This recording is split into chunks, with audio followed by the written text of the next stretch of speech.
So hello everybody, dear friends. My speech today is not going to be so much about what we believe in, because I think we agree on a lot of things already. It's going to be more about how we present it, how we summarize it, how best we structure ideas, and how best we sell them. So my career in this regard starts from a simple question, which I've been often asked. It's by other people. It's, why don't you like the state? I mean, what has the state done to you? What is really the center of your opposition to the state? And the question is threefold. I mean, first of all, why don't we like the state? Second of all, why does it matter so much? Because there's a lot of things we don't like. Doesn't it mean we make political causes, paramount political causes out of them? So why does it matter so much? Why is it so important? And thirdly, of course, if we don't like the state and it matters, what do we actually do about it? And the answer I'm going to try to present today is try to emphasize the difference between laissez faire and the state as the fundamental opposition between civilization and dark ages. And I think we are all aware that our current societies are mixed economies where you have partly the market, partly the state ruling things. And my point is that the part that is the free market, the part that is civilized, is due to the market, and the part that is still dark ages. And there's a lot of examples of how society still works like in the dark ages. It's really the legacy of the state. Let me give you a few examples. Let's start by dark ages classes. I mean, today we still have like in the Middle Ages, we still have people who are above the law, people who don't pay taxes, people that the law doesn't apply to them, people who are immune from persecution. More generally, we have like this sort of nobility, like in the Middle Ages. We still have a clerical class, like in the Middle Ages, like people like state religions, religious people paid out of taxes in a lot of countries. We have a military class, which is people, the army, policemen, who are the only one allowed to carry weapons, even though private citizens might be as well trained, as well ready to, as well ready to carry weapons, but only the military class are actually allowed to do it. So another case in point is that even today we still have monarchies. I mean, in Europe we still have all the countries in red are still monarchies today in Europe. So really, well, in the 21st century, and yet we all still have all those monarchy of people proclaiming themselves kings. Why? How did this happen? I mean, have you ever wondered how does one become a king? Well, how do you suddenly put yourself a crown and say I'm going to rule over other people? Well, I like the story of the guy on the right, on the left, the Grimaldi family from Monaco. So basically, in the 13th century, this guy arrived at night in the castle. He disguised himself as a monk. The people that were supposed to guard the castle let him in as a monk, and so using this treachery, he got introduced into the castle, and then just basically killed everybody and proclaimed himself the new Prince of the Rock. So that's how he became the prince, and how this dynasty started. And now we have today all those proud people wearing uniforms and wearing crowns and proclaiming to be ruling over other people. What's their legitimacy? But beyond that, I mean, if you look all the other countries in blue, it's still the same story. I mean, even if they have democratic presidents, republics, it's still basically a group of people who pretend to be ruling over other people without any rational justification. Just, I don't know, a ballot box or being chosen by some people, but not necessarily the people they're going to rule over. So I think we have to understand that more generally, all kind of power, political power of some people over other people belongs to the Dark Ages. It's a completely passé institution that doesn't belong to a modern civilized age. And this is where our philosophy comes in. Laissez faire, we see more generally that basically all the things that the state does would be considered crimes if they were done by private citizens. We have this huge inequality of the state on one hand and normal people on the other, where suddenly some people proclaim that just because they were elected or just because they wear a uniform, suddenly they have some power, some rights that they would not have if they were not appointed. And I think to us libertarians, this doesn't make any sense. I mean, to us, all human beings have the same rights. And you cannot just get some rights just because some people choose you in a democratic process, or you kill some people in a monarchical process, or because you were appointed as a government official. So this is one of the most striking points, that there's a huge difference between our philosophy of everybody has the same rights and the government philosophy of people being in different classes with different rights and different powers. My second example is Dark Ages feudalism versus laissez-faire freedom. I mean, in a lot of ways, we still have today this feudal model of people being considered as serfs attached to the land. Like you're supposed to be born in one country, get married there, work there, pay taxes there. And all the state institutions like public goods are supposed to be paid of taxes of residents. All of this is justified based on this idea that you don't move, that you don't travel around the world. And so, of course, things like immigration, depending on the context, are usually frowned upon or made illegal because it doesn't fit in the statist model of people being attached to the land and staying there and paying taxes there. Now, what happens with globalization and people being allowed to travel? Suddenly, you have all those people, you're working in one place, paying tax in another, living in one place. It all becomes mixed up. And states are completely at a loss. They don't know what to do anymore. We have all this issue with tax competition and people living in one country. So where do they pay taxes? What is the taxation based on? Citizenship or residency? They don't have any rational set of rules to apply to these cases because the model wasn't designed for this modern age of globalization. In contrast, our model of the free human being who travels to these services is the model of civilization of the modern times, where basically you just travel, you pay whatever you use, you work wherever you want to work, you can work on one place, live in another. It doesn't make any sense. In our model of free market, capitalism and globalization, it's perfectly fitted for this modernity. And my third point is Dark Ages barbarism versus laissez-faire civilization. It's really the fundamental difference between economical means and political means of obtaining things. The means of obtaining things voluntarily, through exchange, gift, trade, or through violence.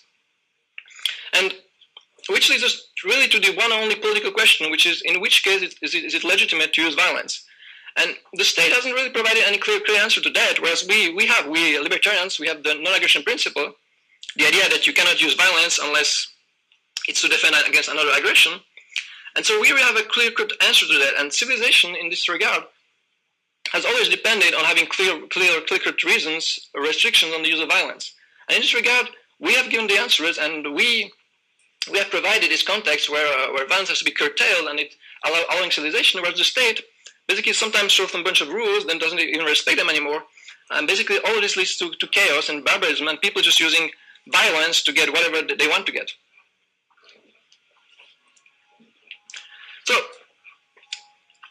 this was really basically the three fundamental points I see as a big difference between our model of civilization and laissez-faire versus the statist model which leads to Dark Ages. Now, why does it matter so much?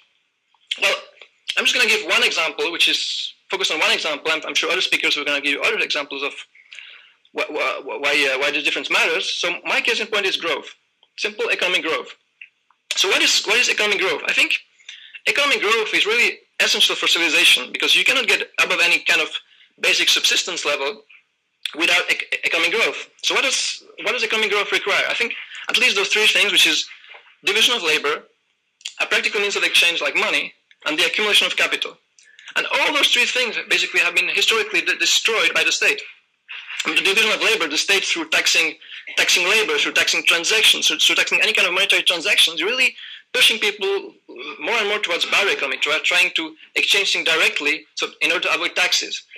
Money is becoming destroyed through inflation and through taxation of savings. So again, it's really losing its usefulness as a means either of storing value or transferring value, which of course is also bad for accumulation of capital, which is necessary for investment and growing entrepreneurship. So basically, through all of these things, the state has been destroying what makes civilization essential. And therefore, it's no wonder that we're starting to have today declining GDP in countries like Greece and maybe even France or other countries. Declining GDP. I mean, imagine the amount of incompetence and destruction you have to perpetrate in order to, in our current century, to have actually declining growth, despite the fact that we have huge technological progress. It's really, you really have to wish to get poorer to achieve that.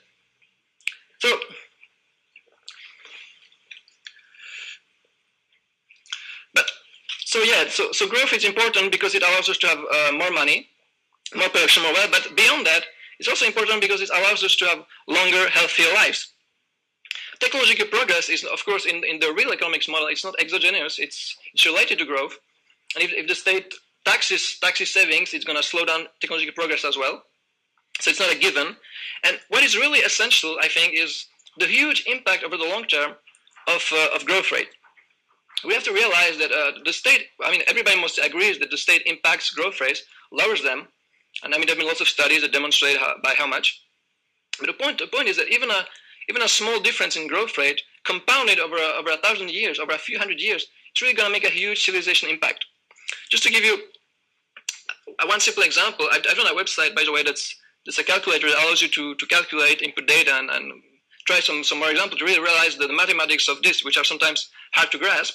So just to give you a very simple example, if you take two countries, one with a growth rate of 1%, one with 2%, and you compound that over 1,000 years, well, the first country is going to be 20 times wealthier than the second one, 20,000 times. There really is a difference like between the Dark Ages and civilization. There's really a difference between abject poverty or incredible wealth. It's the difference between smartphones and stone tablets. It's really the kind of difference you cannot grasp if you haven't lived it. So, like I've said, growth is essential for wealth. It's essential for longer, healthier life. It's really, to a lot of people, it's a life and death issue. I mean, besides the fact of all the million people that states are murdered directly, we really have the wealth. I mean, medication, food. It really is a life and death issue for most people. So it really is essential.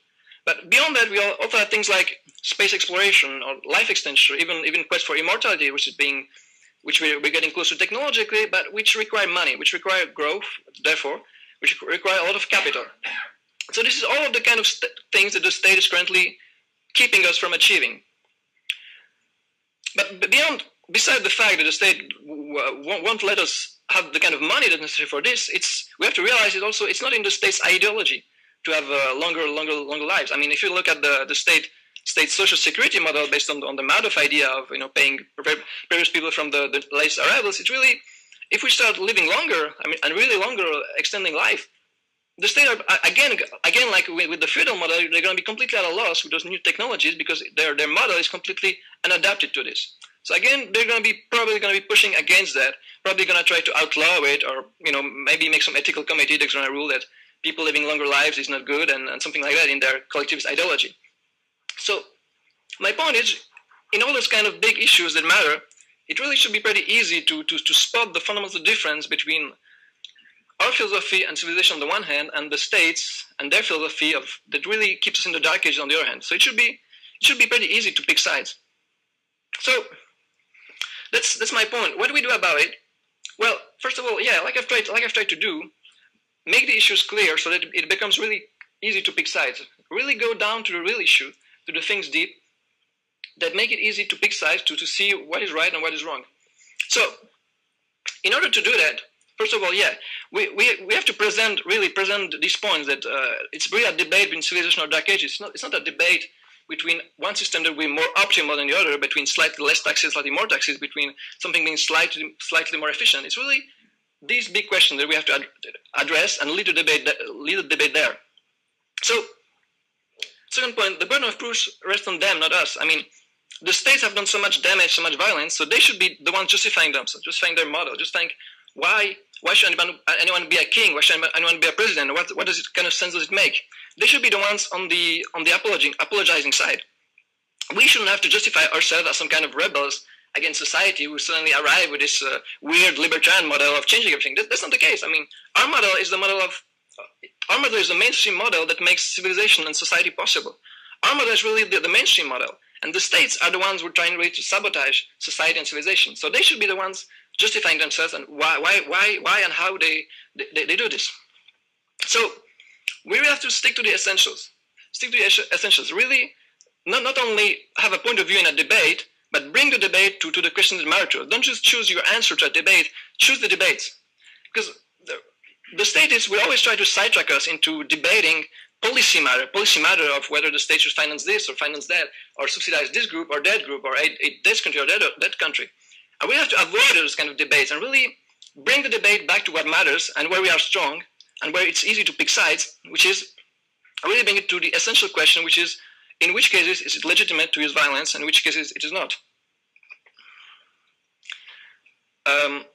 My next point is drop the labels. Like I've said, we are basically people who defend civilization, who defend an understanding of reality, a system that works, and the states have been basically denying it and denying it and clinging to past ideologies. So my point is, our goal is not to convert people to some ideology or lifestyle. Our point is really to make people understand this and to make people trust their basic intuitions about their freedom, about what matters to them, and to understand that their intuitions in this regard are right, and that the state has no right to aggress them and to steal from them. So it's not about converting people, it's more about making them realize things that they already know, that they already practice in their daily lives. Which leads me to my final point, is mean it, which is simply mean, understand all of the above, understand the state for what it is, and understand that our goal is not so much to convince people of the state, it's rather realize what the people of the state are doing and act accordingly. Don't try to convince people, because you don't have the duty to convince state officials to let you go. You just have to try to reach a world where they will let us alone, where they become powerless. Our goal is not to convince the people who are trying to rob us. Our goal is to convince everybody else to ignore them. And I think, yeah, act accordingly and understand those principles, and everything kind of falls into place. So, yeah, I'm just going to give you a few nice examples about what I mean by reframing, by changing the debate into something that's more favorable to us. So there's just a few examples, very simple, that I like. One is, you libertarians are attached to all of fornication in public parks. What do you mean public parks? So this is an example of reframing the question. I mean, we can't let ourselves get sidetracked into a debate about what should and shouldn't happen in public parks. The point is that why should it be public parks? How did the public parks get? How were they financed? Who got the money? What kind of violence was used in order to extort the property and the money to finance it? That's really the question where we're strong and where we have to insist, instead of getting sidetracked on debates when there's maybe no good or wrong answer. Another example is Ron Paul. Congressman Paul, 50% of Americans pay income tax. What are your thoughts? We're halfway there. So the point again is we shouldn't care. We don't care about issues like tax equality or who pays tax, who doesn't. The issue is really the taxes themselves, like in the US, the income tax, which is unconstitutional, and things like that. We really have to address the big issue. What is the justification of taxation? On what grounds do states tax us? Not get sidetracked into debates about who pays taxes and who's not, and what kind of deductions there should be, what kind of abasement, which kind of group is going to be privileged or not. And my third example is, a vote for bad is a vote for anarchy. A vote for bad is a vote for anarchy. So this was in an episode of The Simpsons. Bart was campaigning for school president, and his opponents started putting posters of a vote for bad is a vote for anarchy. Don't vote for him. It's going to be anarchy. It's going to be bad. And Bart and his supporters on the second trip, like, yeah, you're right. A vote for bad is a vote for anarchy. That's what we do. So this is an example of just not apologizing for ideas, but simply, yeah, you're right. You know, you guys, this is what we do, and we shouldn't be apologizing. This is what we're fighting for. So in conclusion, reclaim your reality, reclaim your life. Don't let states define the frame of how things are to be perceived. Really live within, understand what the state is and what is the difference and what side we're on in this big debate between civilization and dark ages, and think from this frame, think from this canvas. So recognize the state as a dark age institution, understand that the growth of the state cannot go on and that the state will collapse, and that sooner or later people will have really to understand, if we're not to go to really dark ages and start dying out of hunger, people will have to understand and embrace civilization as the free market, what they already do in a lot of cases, but embrace it everywhere. So trust your libertarian intuition, trust whenever you see that something is wrong, whenever somebody tries to impose you questions you see as pointless, you're probably right. Just remember that maybe if your question doesn't make sense to you, it's because the question shouldn't be asked at all, and there's a much deeper issue at stake that hasn't been addressed, and you have to dig and get into this real issue. Live according to your principles, be an entrepreneur of liberty, never mind the law and the law, just simply try to be as free as you can within what the state allows. Never think you have a duty to obey the state, never think you have a duty never to convince them or to give them any kind of legitimacy or explanation. Just simply try to live your life, ignore them as much as you can, obey them if you must, but essentially live in your reality, not theirs. Thank you very much.